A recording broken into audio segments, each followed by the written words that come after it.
पाठ 2 आदि मानव। आइए सीखें मानव का क्रमिक विकास किस प्रकार हुआ है। आदि मानव का खान पान व रहन सहन कैसा था। आधुनिक खोजों से ज्ञात हुआ है कि लाखों वर्ष पूर्व इस पृथ्वी पर मानव का जन्म हुआ था। पहले मनुष्य 4 पैरों पर चलता था और जंगलों में रहता था। वह पेड़ों की जड़ें, पत्तियां, फल फूल इत्यादि खाता था। कुछ छोटे जानवरों को मारकर उनका कच्चा मांस खाता था। वस्त्र नहीं पहनता था, वह घूमता रहता था। यह वानर जैसा मानव खाने की तलाश में इधर उधर दिन भर भटकता, लेकिन रात होने पर और जानवरों से सुरक्षा व ठंड बरसात से बचने के लिए गुफा जैसे स्थान मिलने पर उसमें रहने लगा। लेकिन वह अधिकांशतः पेड़ों पर चढ़कर ही रहता था और इस तरह रात में जंगली जानवरों से अपनी सुरक्षा करता था। संभवतः जब उसने ऊंचाई पर लगे पेड़ों के फलों को देखा होगा, तब उनको तोड़ने के लिए वह धीरे धीरे अपने शरीर को संतुलित करते हुए 4 के बजाय 2 पैरों का उपयोग करने लगा होगा। इस प्रकार उसके 2 हाथ स्वतंत्र हो गए होंगे, जिनका उपयोग वह धीरे धीरे किसी चीज को खोदने, पकड़ने व उठाने में करने लगा होगा, और इस तरह वह 2 पैरों का उपयोग चलने एवं हाथों का उपयोग काम करने के लिए करने लगा होगा। इस तरह मनुष्य में धीरे धीरे शारीरिक परिवर्तन होते गए। जैसे जब वह पैरों पर खड़ा होने लगा तो अधिक दूर तक देखने लगा होगा। वह आसपास की चीज़ों को देखने के लिए पूरे शरीर को घुमाने के बजाय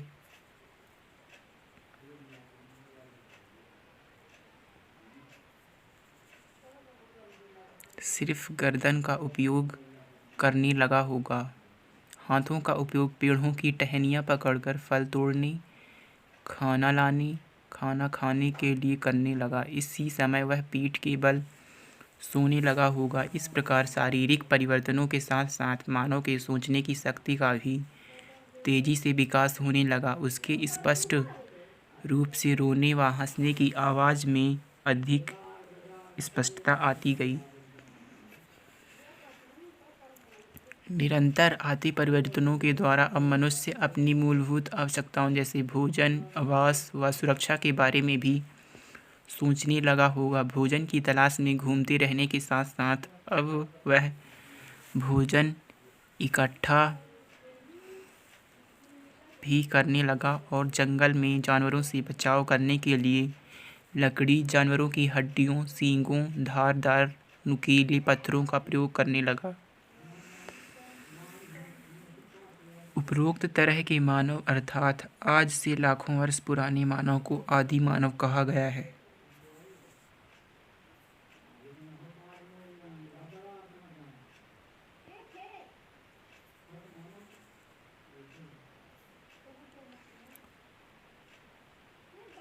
उपरोक्त दिए चित्र को ध्यान से देखो और नीचे बनी तालिका को भरो। आदि मानव भोजन कैसे प्राप्त करता था? आदि मानव क्या पहनता था? शिकार कैसे करता था?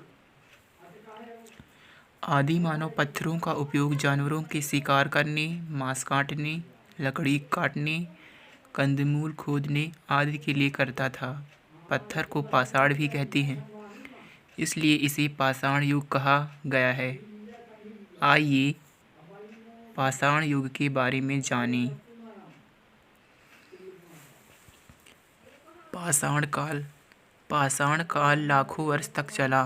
पत्थरों के औजारों के स्वरूपों के आधार पर इस युग को हम 3 भागों में बांट सकते हैं: पूरा पाषाण काल, मध्य पाषाण काल, नव पाषाण अथवा उत्तर पाषाण काल।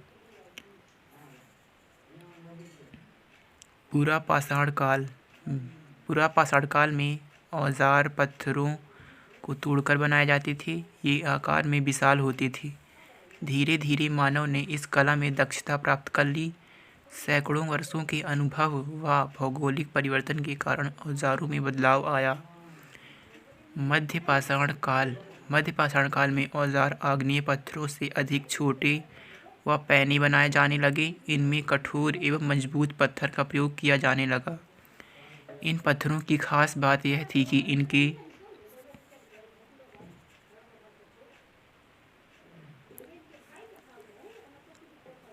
फलक चिप्पड़ आसानी से निकाले जा सकते थे और इन्हें मनचाहा आकार दिया जा सकता था। प्रारंभ में हाथ में आसानी से पकड़े जा सकने वाले पत्थरों के औजार बनाए जाते थे। धीरे धीरे हथियारों में हत्थे लगाकर प्रयोग करने की कला मानव ने सीखी। इन औजारों को लकड़ी के हत्थे में बांधकर इनकी शक्ति को बढ़ाया गया।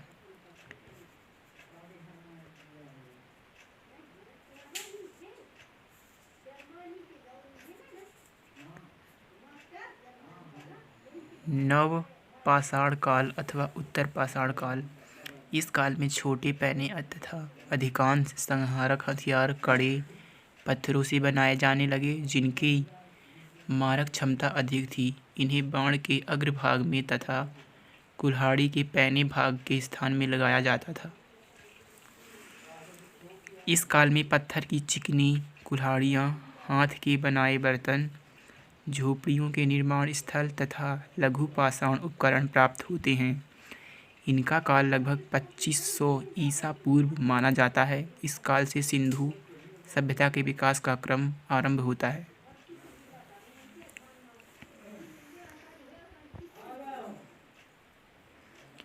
आग की खोज। पहले मनुष्य आग के बारे में नहीं जानता था।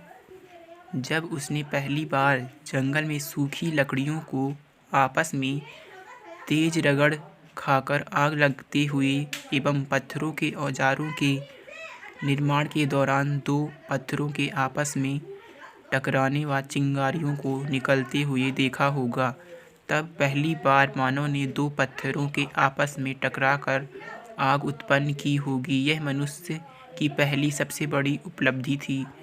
आग के जलने से आदि मानव को बहुत लाभ हुआ, जैसे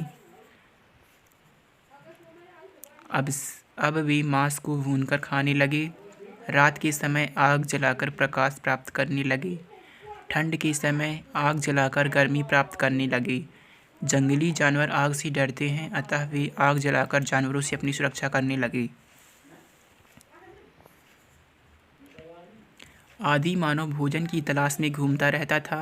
थक जाने पर पेड़ों तथा पहाड़ों की गुफाओं में निवास करता था। पहाड़ों की चट्टान को शैल भी कहते हैं। शैल में निर्मित इन आश्रय स्थलों के कारण इन्हें शैलाश्रय भी कहते हैं। ये शैलाश्रय कहीं कहीं तो इतने बड़े हैं कि इनमें 500 व्यक्ति तक बैठकर आश्रय प्राप्त कर सकते हैं। इन्हीं गुफाओं में बैठकर आदि मानव ने अपने दैनिक जीवन की क्रियाओं को चित्रित किया है। चूँकि ये चित्र गुफाओं की चट्टानों पर बने हैं, अतः शैल चित्र कहते हैं।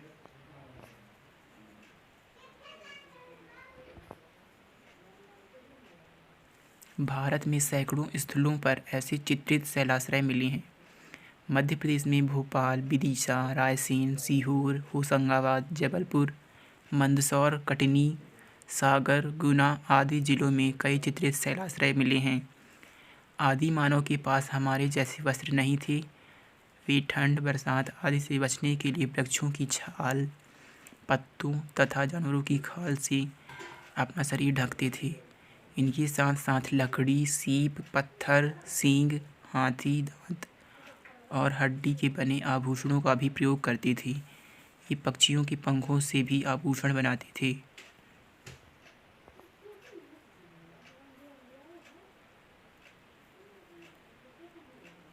हमारे प्रदेश में आज भी कई जनजातियां ऐसे ही श्रृंगार करती हैं और पंख, सीप, हड्डी, लकड़ी, रंगीन पत्थर, जानवरों के सींग तथा दांतों से अपने आभूषण बनाती हैं।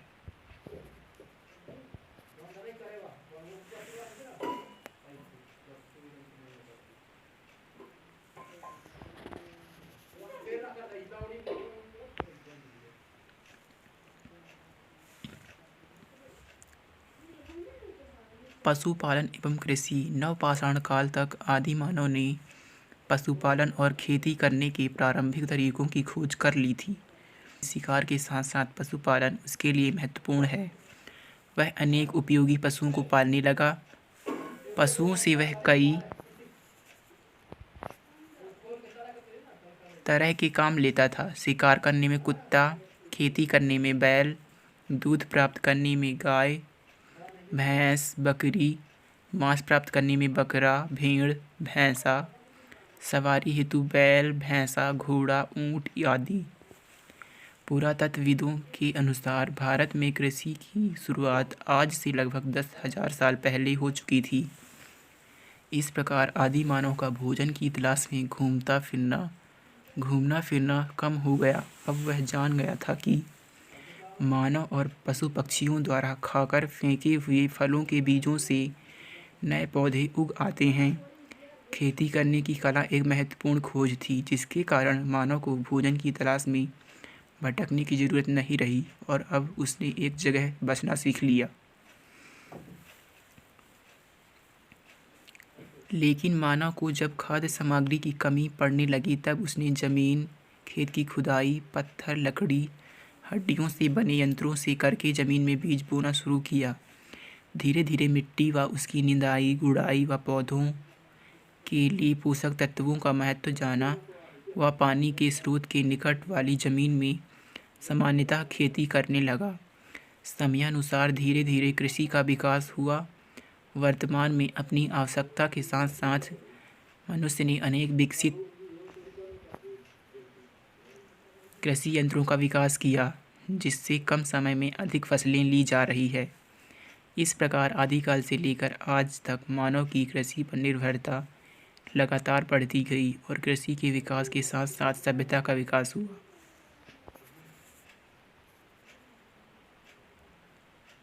पहिए की खोज। आदि मानव की प्रगति में पहिए की खोज का महत्वपूर्ण स्थान है और यह खोज उसके जीवन यापन के लिए वरदान साबित हुई। इस खोज से मानव ने बड़ी तेज़ी से प्रगति की। इस खोज से मानव को कई लाभ हुए, जैसे भारी चीज़ को एक स्थान से दूसरे स्थान तक ले जाने में, गहराई से पानी खींचने में, चाक से मिट्टी के बर्तनों के निर्माण में, पशुओं द्वारा खींची जाने वाली पशु गाड़ी निर्माण में। इस खोज के बाद मनुष्य की लगातार प्रगति होती गई।